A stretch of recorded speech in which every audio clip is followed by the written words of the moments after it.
একটা লোক বের হয়ে গেছে। আপনাদের এখান থেকে একটা লোক বের হয়ে গেলে সে আপনার কি হয়?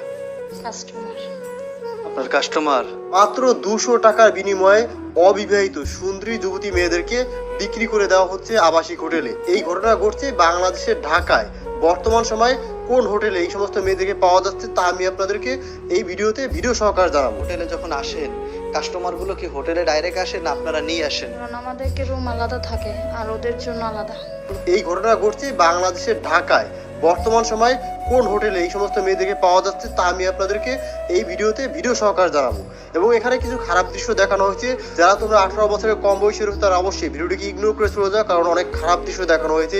কি কি করা হয়েছে এই যুবতী মেয়েদের সাথে তাও দেখাবো, এবং এই ভিডিওতে রয়েছে প্রত্যেকটি মানুষের জন্য শিক্ষা। চলুন সরাসরি আমরা মূল ভিডিওতে চলে যাচ্ছি। একটা লোক বের হয়ে গেছে। হ্যাঁ, ভিতরে কেউ আছেন? জি, ভালো আছেন আপনি? জি, আপনার নাম কি?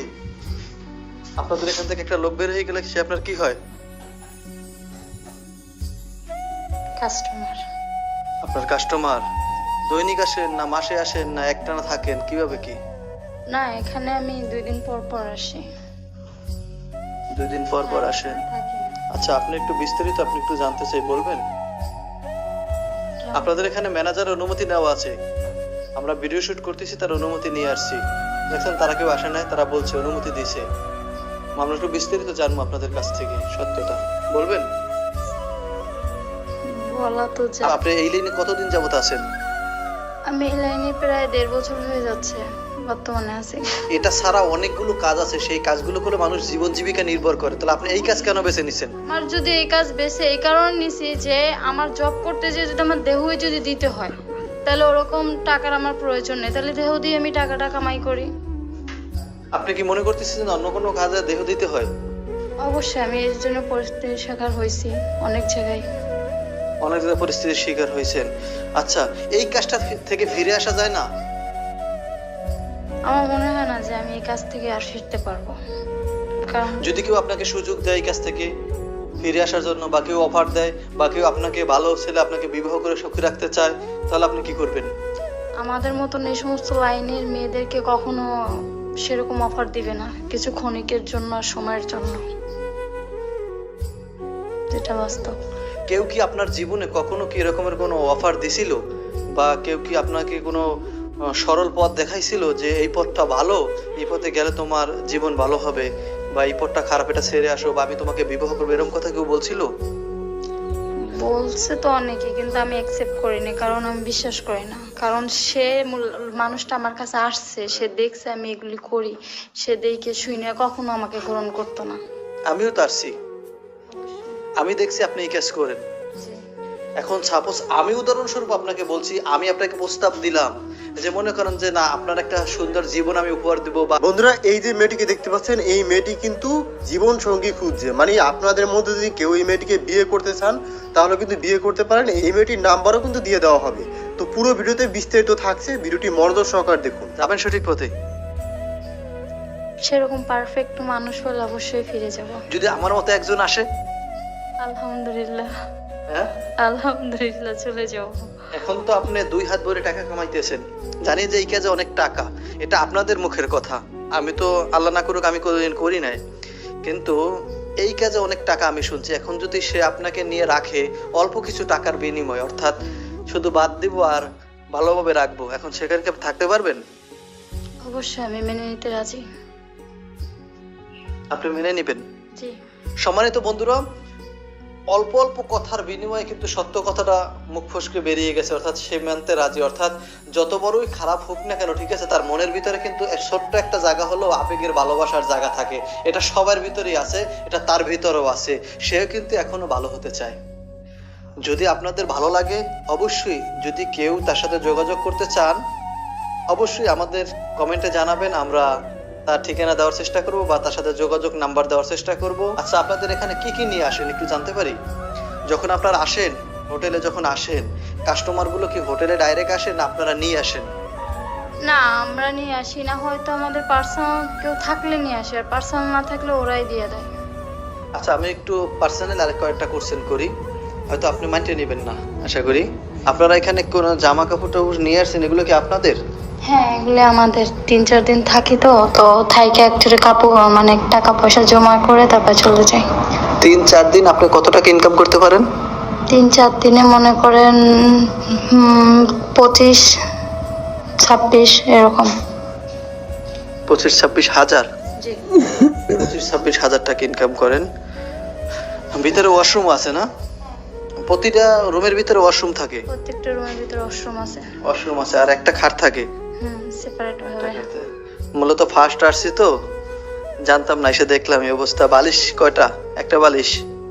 সম্মানিত বন্ধুরা, একটা বালিশ থেকে একটা খাট থাকে। মানে হোটেলের ভিতরে কি থাকে? আবাসিক হোটেল মানেই যে মানুষ সবাই এখানে এসে ঢাকা শহর আসলে অন্যান্য স্থানে আসলে যেখানে মানুষ রাত্র যাপন করার জন্য আসে, কিন্তু সবখানে আসলেই যে এরকমের কিছু পাওয়া যাবে এমনটা নয়, সবখান যে খারাপ এমনটা না, আবার সবখান যে ভালো এমনটাও নয়। কোনো কোনো ক্ষেত্রে কি এরকমের তা পাওয়া যায়, আর কোনো কোনো ক্ষেত্রে পাওয়া যায় না।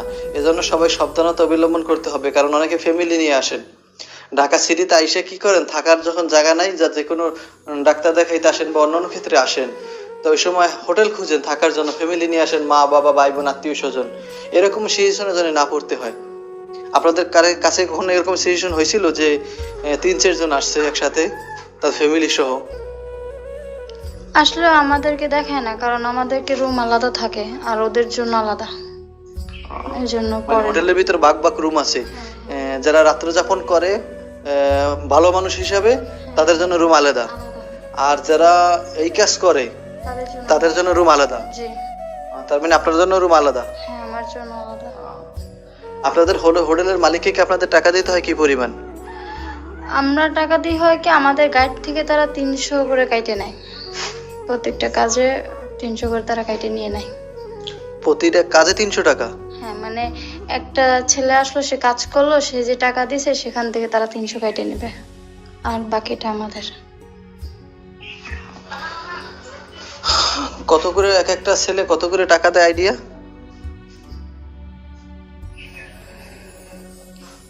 500 করে দেয়। 500? সম্মানিত বন্ধুরা, সবই তো আপনারা জানতে পারলেন। 500 টাকা দিচ্ছে, 300 টাকা হোটেল মালিক নিচ্ছে, 200 টাকা তার হচ্ছে।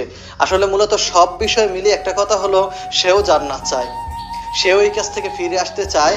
যদি ভালো একটা মানুষ পাওয়া যায় তাহলে সেই কাছ থেকে ফিরে আসবে। নিশ্চয়ই ফিরে আসবেন তো? জি, অবশ্যই। এখানে সোশ্যাল মিডিয়ায় কথা দিয়েছেন, আর এইটা সোশ্যাল মিডিয়ায় লক্ষ লক্ষ মানুষ দেখবে, দেখার পরে যখন আপনাকে বলবে, তার ভিতর থেকে ভালো মানুষ একজন বের হয়ে আসতে পারে। লক্ষাধিক মানুষের ভিতরে একজন ভালো মানুষ আসবে, আসার পরে আপনাকে প্রস্তাব দেবে, আপনার নিয়ে যাওয়ার জন্য বলবে, আপনার সাথে সংসার বাঁধার জন্য সে এগিয়ে আসবে। এখন আপনি সেই সংসার বাঁধবেন কিনা বা ভেঙে যাবে কিনা? আমি চেষ্টা রাখবো সেটা ধরার জন্য, উপর আল্লাহ আল্লাহ জানায়। তাহলে এই কাছ থেকে সম্পূর্ণভাবে ফিরে আসবেন তাহলে? অবশ্যই। আচ্ছা, আমরা তো আপনাদের ম্যানেজার কাছ থেকে অনুমতি নিয়েছি আপনার সাথে সাক্ষাৎকার নেওয়ার জন্য বা আপনি দেওয়ার জন্য ইচ্ছুক হয়েছেন। আমরা কি ভিডিওটা সোশ্যাল মিডিয়ায় দিতে পারি? অসুবিধা নেই, দিয়ে দেন। আমার মতো কি কারো আরো কেউ ভিডিও নিয়ে সোশ্যাল মিডিয়ায় দিয়েছে? আমি আইজি শব্দে হয়তো 2 জন আসছিল, তারপরে আপনি আসছেন। এখন তারা দিছে কিনা জানি না, কিন্তু আপনি তো অনুমতি নিয়েছেন, তারা অনুমতি নাই। অর্থাৎ আরো সাংবাদিক আসছিল? হ্যাঁ, আসছিল। তো আমি এত কিছু তাদেরকে বলি নাই, মানে টুকটাক জিজ্ঞেস করছে এতটুকু। মানে তারা কি ডাইরেক্ট সরাসরি অ্যাটাক করছে? পুলিশ নিয়ে আসছিল?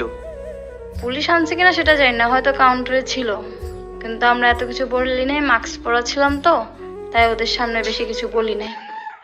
এই যে মেয়েটাকে দেখতে পাচ্ছেন, এই মেয়েটি ছাড়াও বাংলাদেশের এরকম অসংখ্য মেয়ে রয়েছে যারা আসলে আর্থিক কারণে বা টাকা পয়সার সমস্যার কারণে এই পথে পা রাখছে। আমরা অনেকেই এই সমস্ত মেয়েদেরকে খারাপ বলি, কিন্তু আপনাকে এটাও বুঝতে হবে যে এই ধরনের মেয়েরা কিন্তু পরিস্থিতির শিকার হয়ে আসছে।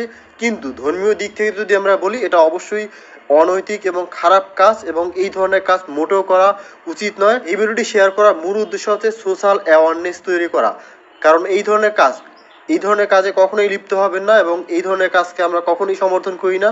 আপনারা যদি জানতে চান যে এক্স্যাক্টলি কোন হোটেলে এই কার্যকলাপ চলে, তাহলে কমেন্টসে লিখে জানাবেন, আমরা পরবর্তী ভিডিওতে সেই হোটেলের নাম সহকারে আপনাদেরকে দেখাবো এবং কিভাবে হচ্ছে। এটা কিন্তু বর্তমান সময় শুধুমাত্র একটা হোটেলে নয়, ঢাকার বিভিন্ন আবাসিক হোটেলে এই ধরনের কার্যকলাপ চলছে। যদি আপনারা এই ধরনের কার্যকলাপ কোন হোটেলে চলে তা জানতে